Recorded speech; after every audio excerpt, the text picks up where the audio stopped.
元朗站嘅 Grand 1號要成13,700幾蚊一尺，咁大過一個車站嘅半新盤，尺價就平一成。一於去朗屏站睇下樓。今集呢，我哋會去到朗屏8號睇兩個放盤㗎。其中一個呢，仲要係4房大單位。咁若果計呢一帶嘅半新盤呢，其實就係得呢個屋苑有提供呢一款開則㗎咋。大家睇完有咩睇法都歡迎留言講下，有機會獲得咖啡禮券。咁喺開始之前啦，都記得 subscribe 廿把嘅 YouTube channel 同埋撳埋隔離個鐘仔啦。朗屏站以北、山貝河以東，不嬲都係元朗最具規模嘅工業區之一。不過近年不斷轉型，除咗工廈，都多咗私樓同埋商廈。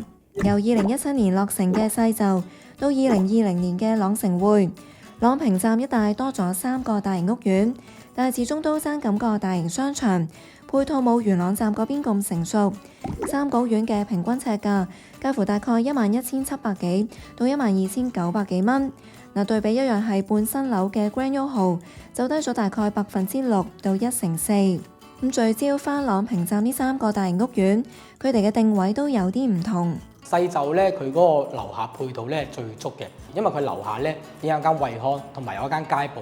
如果想買嘢咧，落樓下1分鐘都唔使就可以買到嘢㗎啦。咁朗屏8號咧就適合啲想正宗大旺嘅客人。點解咁樣咧？因為朗屏8號咧交通方便啦。佢一條扶手電梯咧就到朗屏站啦，但係咧佢就唔會一落樓下咧就咁多人，佢始終隔咗條馬路喺朗屏市中心嗰度。咁朗城匯咧喺朗屏站、朗屏呢個附近咧個地段係最好嘅，係啦，所以佢個交通咧係最方便啦，C出口直接到屋苑。就喺朗屏8號大門對出有蓋通道連接住港鐵站嘅出入口，經扶手電梯上到嚟天橋，已經係朗屏站 F 出口啦。除咗鐵路，屋苑附近都有巴士站，不過就唔多路線，主要出返去九龍。對於揸車人士嚟講，屋苑自己都供應80個住客車位，而家都仲有一手貨尾可以買，大概由140萬起步。租用嘅話，月租大概由3,500蚊到4,000蚊。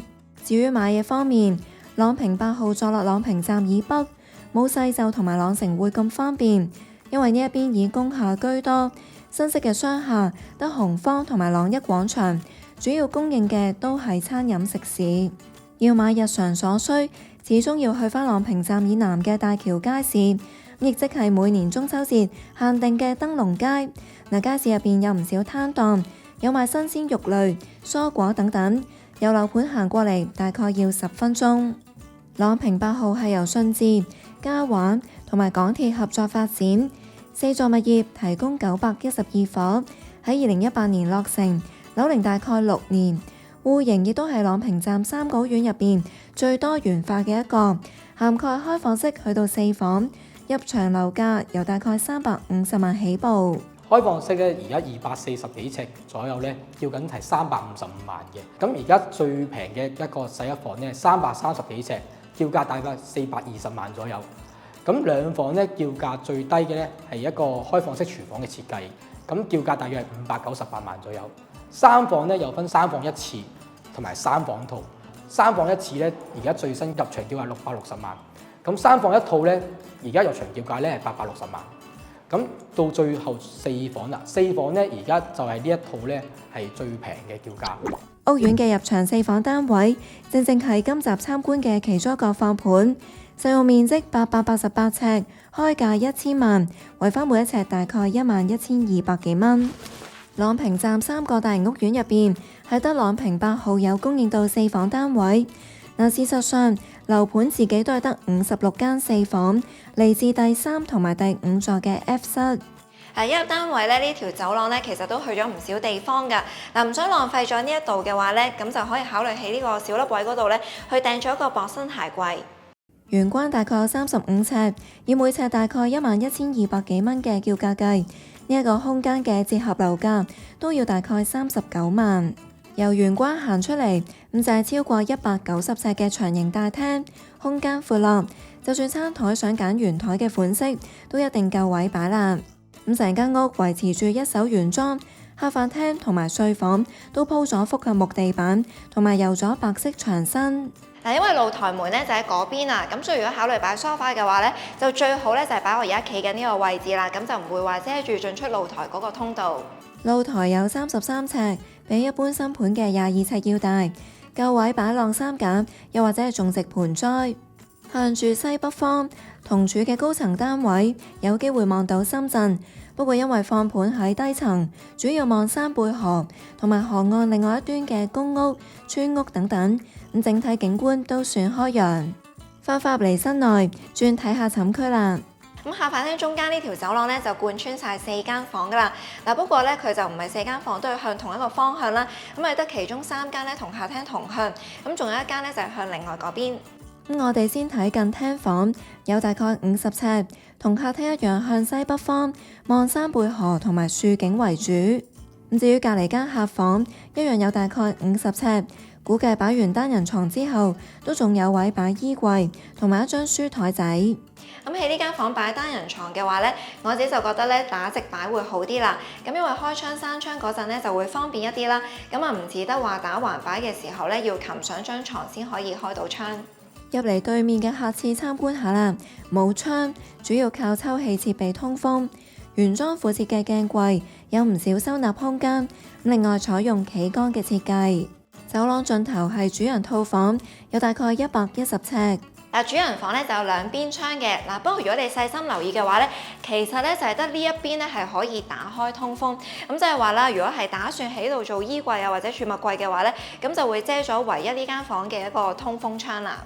睇翻樓書，呢一隻大窗係固定窗嚟㗎，係為咗緩解噪音，之前唔可以開，所以想保留翻隻細窗通風嘅話，衣櫃就要擺過嚟大窗前面嘅右手邊，咁跟住睡床就靠喺另外嗰邊嘅牆身打直咁擺。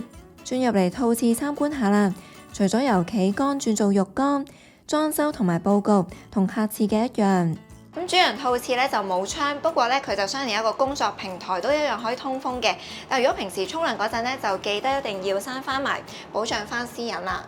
工作平台有大概16尺，但係扣咗預留開山門口嘅位置，剩低就唔多可用空間啦。睇埋最後一間客房，同另外3間房一樣，有大概50尺，不過就坐向東南方，望屋苑自己嘅樓景為主。雖然呢間房嘅景觀咧就同另外3間唔同啦，咁不過咧其實佢呢間房咧個房門靠邊開啦，咁再加上個開積都一樣係幾四正，咁所以咧都可以好靈活咁樣佈局睡床同埋衣櫃位置。咁最後參觀埋廚房，採 L 字形嘅工作台面，配備一系列嘅家電，包括煤氣煮食爐、抽油煙機、蒸焗爐、洗衣乾衣機同埋雪櫃等等。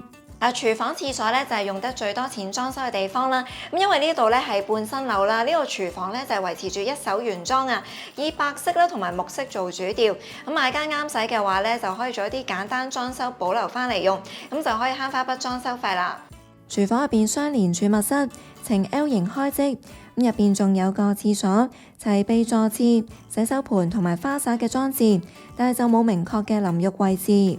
咁雖然單位得大概6年樓齡，但係業主就唔係一手買入㗎，而係喺2019年5月喺二手市場以大概1200萬買入，用而家1000萬嘅叫價計，已經要蝕200萬，又或者1/6。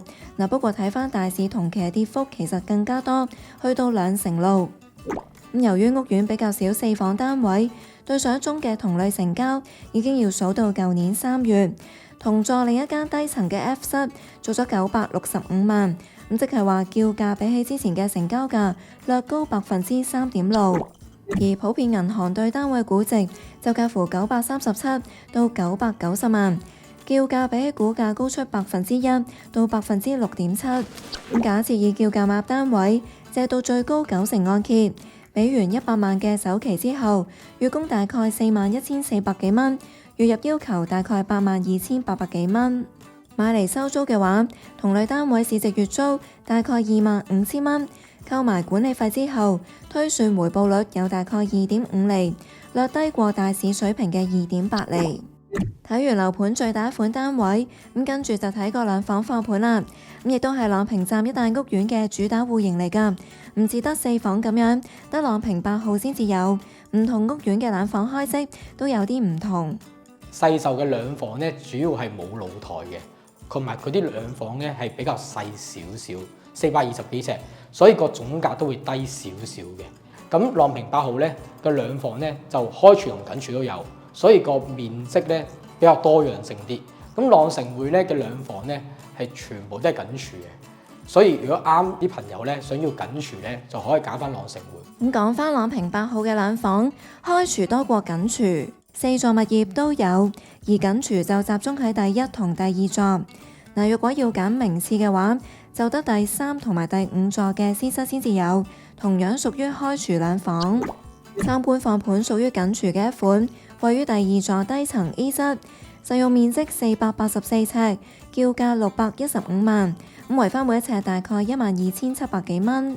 第一入單位咧，見到就係一個長直型大廳嘅開式啦。咁呢邊預計咧都可以擺多張4人餐台。咁至於鞋櫃又或者係儲物櫃咧，咁就可以靠翻呢邊牆身去訂做。大廳超過160尺，樓層高度係3.05米，空間感唔錯。咁而客廳兩邊嘅牆身都有天線嘅電掣位，可以靈活佈局電視機嘅位置。喺客廳盡頭咧就相連露台啦，咁同時咧呢邊咧都有一隻幾大嘅紗窗㗎，咁即係話啦，如果平時係打風落雨啊，唔方便開個露台門都好啦，咁都可以開呢隻紗窗通風。露台有22尺，細過4房單位嗰個，咁行出嚟睇睇啦。屋苑方便嘅代價就係少不免會有部分單位要面向鐵路，放盤就係其中之一啦。嗱，不過可能因為西鐵有消音設施，咁相比鐵路產生嘅噪音，我哋單位入邊嘅拍攝期間，嚟自貨車嘅車聲反而就聽得更加多。事實上，單位自己都有減音措施，咁就好似主人房對出就有隔聲期。一齊入嚟呢一間房睇睇啦，大概有70尺，夠擺雙人床同埋衣櫃。嗱，不過擺位方面就會有多啲限制。嗱，如果要喺呢間房嗰度咧擺一張雙人床嘅話咧，咁就只有係打橫擺喺呢一度。咁不過啦，因為佢就相連一個平台啊，咁喺度擺一張床嘅話咧，咁就會遮住進出平台嗰個通道啦。工作平台有16尺，同客廳同向，外望景觀以鐵路同埋樓下嘅公園為主。咁轉過嚟側邊嘅客房參觀下啦，大概57尺，靠埋開山房門嘅位置，咁剩低嘅空間就大概51尺。嗱，嚟到呢一間房咧，咁佢就係冇相連到平台啦，咁而且咧隻窗亦都唔係平時新盤成日見到嗰種嘅落地玻璃幕牆啦，咁所以個傢俬擺位咧就更加靈活啦。張床咧除咗可以打直擺呢一度之外咧，其實咧都可以靠向呢邊打橫擺。由於呢一間房喺佈局上係凹咗入去，窗口對出嘅牆身會收窄咗視線嘅範圍，景觀角度就冇主人房同埋客廳咁闊啦。至於浴室就喺主人房對面，牆身同埋地下都係採用仿木紋嘅瓷磚，設有浴缸，不過就冇窗。咁最後睇埋廚房，同4房單位嘅一樣，有 L 型工作台面，家電配置都差唔多。但因為係緊廚，同樣有明火煮食爐、抽油煙機、洗衣乾衣機同埋雪櫃等等。只不過係蒸焗爐就轉咗做烤焗微波爐。業主喺2016年一手以大概563萬買單位，用而家615萬嘅叫價計，帳面可以賺52萬，又或者係9%，賺幅甚至多過大市同期6%嘅升幅。不過最終賺幅都要視乎係咪可以用呢一口價賣出單位。睇返同類單位舊年年尾嘅成交價，同一座樓層更加高嘅兩房，面積有少少出入，對比尺價嘅話，成交單位甚至比放盤略低4%。而普遍銀行對單位估值就介乎547到560萬，叫價比股價高出近1成到1成2。業主或者要調低價錢，先至可以加強放盤嘅競爭力。咁假設以叫價買單位，借到最高9成按揭，比如61萬首期之後，預供大概25000蚊，月入要求大概5萬蚊。買嚟收租嘅話，同類單位市值月租大概15800蚊，扣埋管理費，推算租金回報率有大概2.6厘，低過大市水平嘅3.1厘。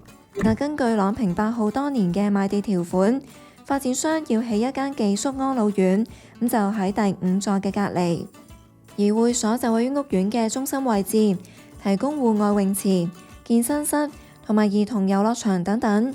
每實尺管理費大概係4個3。用今集參觀嘅2個放盤做例子，4房同埋2房放盤每個月嘅管理費分別大概3818同2081蚊。之前嚟元朗咧，通常咧都係去元朗站嗰邊拍嘢啦。咁今集咧嚟到朗屏呢邊咧，咁啊睇咗2個放盤啦。開則方面咧，我自己覺得都算係幾市正㗎。咁但係景觀咧就未至於係話屋苑最優質嘅一類啊。因為就算望到河景都好啦，咁佢都係一個低層嘅單位。咁唔知道大家咧有冇睇過呢個屋苑其他景觀嘅單位呢？咁都歡迎留言講下你嘅睇法，有機會獲得咖啡禮券。咁最後啦，中意呢條片嘅話，記得 CLS 同埋 subscribe 入 House 嘅 YouTube channel 啦。